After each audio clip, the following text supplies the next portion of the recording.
Hi friends, നമ്മൾ നോക്കുന്നത് കമന്റ്സിനെ കുറിച്ചാണ്. പൈത്തൺസിൽ കമന്റ്സ് എന്തിനാണ് യൂസ് ചെയ്യുന്നത്, ഒരു പ്രോഗ്രാമിംഗ് ലാംഗ്വേജിൽ എന്തിനാണ് കമന്റ് യൂസ് ചെയ്യുന്നത്, കമന്റ് യൂസ് ചെയ്യുന്നത് കൊണ്ടുള്ള ഗുണങ്ങൾ, അപ്പൊ അതെങ്ങനെയാണ് വർക്ക് ആവുന്നത്, അതിന്റെ പ്രോസസ്സും കാര്യങ്ങളൊക്കെയാണ് നമ്മൾ ഇന്ന് ഡിസ്കസ് ചെയ്യുന്നത്.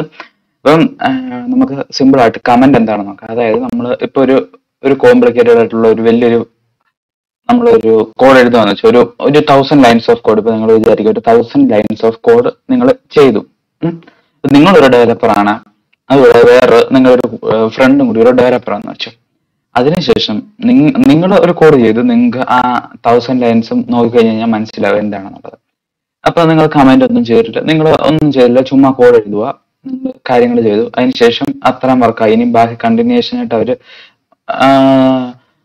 കൂട്ടുകാരനാണ് ചെയ്യേണ്ടത് നിങ്ങളുടെ. അപ്പൊ ആ കൂട്ടുകാരന് ഈ ഒരു കോഡ് എടുത്തതിന് ശേഷം ഒന്ന് നോക്കുന്ന സമയത്ത് ഇത് എന്താണെന്ന് പോലും മനസ്സിലാവത്തില്ല, കോഡ് മാത്രം ചെയ്ത് കഴിഞ്ഞാല്. ഇപ്പൊ നമുക്ക് മനസ്സിലായി, ഇപ്പൊ നമ്മുടെ കുറെ കോഡ് നമ്മൾ ചെയ്ത് കുറച്ച് എക്സ്പീരിയൻസ് ആയി കഴിഞ്ഞാൽ നമുക്ക് മനസ്സിലാവും. ഓക്കെ, നമുക്കിപ്പോ ഒരു കോഡ് കണ്ടു കഴിഞ്ഞാൽ മനസ്സിലാവും. ഇപ്പൊ എനിക്കൊരു കോഡ് കണ്ടു കഴിഞ്ഞാൽ നമുക്ക് അത് എന്തിനാന്നുള്ള കാര്യം മനസ്സിലാവും. ബട്ട് അത് അതായത് നമ്മൾ റീഡ് ചെയ്തെടുക്കുന്ന ഇച്ചിരി കോംപ്ലിക്കേറ്റഡ് ആയിരിക്കും. ഇപ്പൊ ഒരു കമന്റ് ഇല്ലാതെ വരുവാണെങ്കിൽ ഞാൻ തീർച്ചയായിട്ടും ഇഗ്നോർ ചെയ്യുക ഒരു പ്രൊജക്ട്. അതെന്താണെന്ന് പറഞ്ഞു കഴിഞ്ഞാൽ, നിങ്ങൾ ഒരു പ്രൊജക്ട് ചെയ്യുന്ന സമയത്ത്, അല്ലെങ്കിൽ നിങ്ങൾ ഒരു കമ്പനിക്ക് വേണ്ടി ഒരു പ്രൊജക്ട് ചെയ്യുന്ന സമയത്ത് നിങ്ങൾ തീർച്ചയായിട്ടും കമന്റ് ചെയ്തിരിക്കണം. ഈ ഒരു കമന്റിലൂടെ ഒരു ഹ്യൂമൻ റീഡർ, അതായത് നമ്മുടെ കോഡ് ചെയ്യുന്നതല്ല, ഹ്യൂമൻ റീഡബിൾ ആയിട്ട് മനസ്സിലാവണം നമുക്ക്. അതായത് മനുഷ്യർക്ക് വായിക്കാൻ പറ്റണം.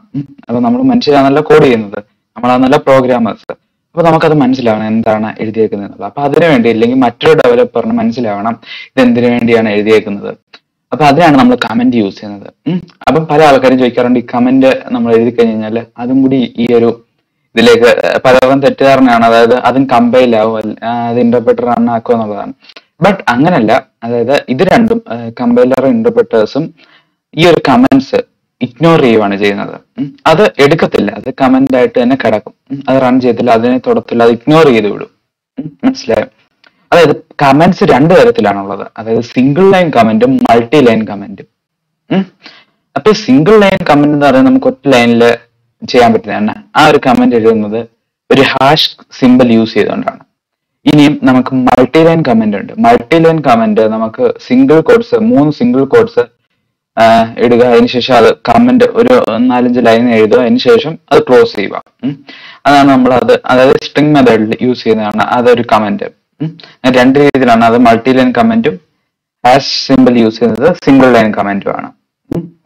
അപ്പൊ അതായത് നമുക്ക് ഒരു കോഡ് എഫിഷ്യൻസി കൂട്ടാനാണ് അതായത് നമ്മൾ ഇത് ചെയ്യുന്നത്, കമന്റ് ചെയ്യുന്നത്. അതായത് നമ്മുടെ റീഡബിലിറ്റീസ് കാര്യങ്ങളൊക്കെ യൂസ് ചെയ്യുന്നത്. ഒരു കോഡ് കണ്ടു കഴിഞ്ഞാൽ നമുക്ക്, നമ്മുടെ ഒരു പ്രൊജക്ട് കണ്ടു കഴിഞ്ഞാൽ നമുക്ക് മനസ്സിലാവണം. മനസ്സിലായോ? അപ്പൊ നമുക്ക് എന്താണ് സിംഗിൾ ലൈൻ കമന്റ് നോക്കാം. അപ്പൊ അതിനായിട്ട് നമുക്ക് ഫയൽ ഓപ്പൺ ചെയ്യാം. അപ്പൊ ഞാൻ ഇന്നലെ കാണിച്ചാണ് അപ്പൊ ഫയൽ എങ്ങനെ ഓപ്പൺ ചെയ്യേണ്ടതെന്നുള്ളത്. അപ്പൊ അതേ നമുക്ക് ഫയൽ ഓപ്പൺ ചെയ്യുക. ഓപ്പൺ ചെയ്തതിന് ശേഷം നമ്മൾ ഇന്നലെ ചെയ്ത പ്രോഗ്രാമാണ് പ്രിന്റ്. അപ്പൊ പ്രിന്റ് ഹലോ വേൾഡ് തന്നെ നമ്മൾ ചെയ്യുന്നു. ഇന്നലെ നമ്മളത് തന്നെയാണല്ലോ ചെയ്തത്. അപ്പം അത്രയുമേ ആയിട്ടുള്ളൂ. നമുക്ക് അത് തന്നെ ചെയ്യാം. ഇനി നമുക്ക് ഇതിനൊരു കമന്റ് കൊടുക്കാം. അതിനാണ് ഹാഷ് സിമ്പിൾ യൂസ് ചെയ്യുന്നത്. അതിനുശേഷം നമുക്ക് ഇവിടെ കമന്റ് ചെയ്യാം, this is to display hello world. Okay, ഇപ്പൊ ഒരു ഡെവലപ്പർ വന്നതിന് ശേഷം നോക്കുകയാണെങ്കിൽ അപ്പൊ ഈ ഒരു കോഡ് എഴുതിയേക്കുന്നത് നമുക്ക് ഹലോ വേൾഡ് പ്രിന്റ് ചെയ്യാനാണെങ്കിൽ അത് ഡിസ്പ്ലേ ചെയ്യാനാവുന്ന കാര്യം മനസ്സിലാവും. ഇതിപ്പോ മനസ്സിലാവും, കോഡ് കണ്ടു കഴിഞ്ഞാൽ മനസ്സിലാവും, ഇല്ലെന്നല്ല. അതായത് ഞാൻ സിമ്പിൾ ആയിട്ട് ഇപ്പൊ നിങ്ങൾ പഠിച്ചേക്കുന്നത് വെച്ച് ഞാൻ സിമ്പിൾ ഒരു എക്സാമ്പിൾ ആണ് പറയുന്നത്. കോംപ്ലിക്കേറ്റഡ് ആവുന്ന അനുസരിച്ച് നമുക്ക് ഡിഫിക്കൽട്ടീസ് വരും, അതാണ് ഞാൻ പറഞ്ഞത്.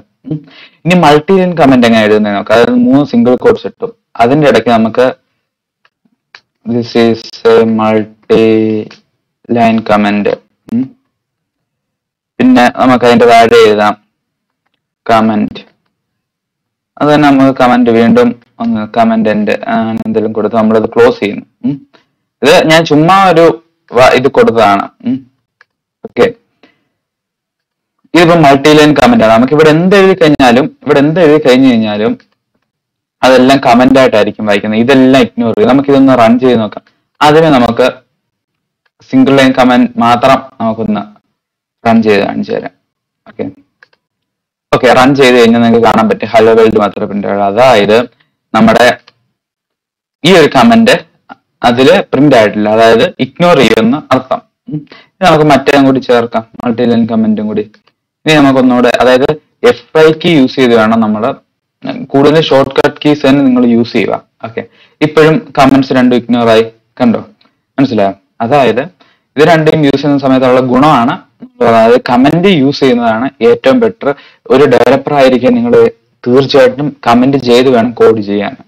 അതിൽ ഒരു മാറ്റവും കാണിക്കാൻ പാടില്ല. നിങ്ങൾ കോഡ് ചെയ്യുന്ന സമയത്ത് കമന്റ് ചെയ്തുകൊണ്ട് തന്നെ കോഡ് ചെയ്യുക.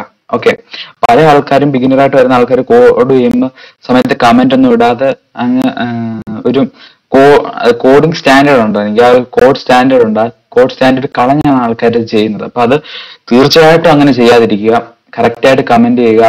ഓരോ കാര്യങ്ങളും അതായത് കോഡ് ചെയ്യുമ്പോൾ അത് ഫോർമാറ്റ് ഉണ്ട്, അതായത് കോഡിന്റെ ഫോർമാറ്റിൽ തന്നെ നമ്മൾ ചെയ്യുക. ഓക്കെ, അതാണ് നമ്മൾ ഇന്നത്തെ വീഡിയോയിൽ.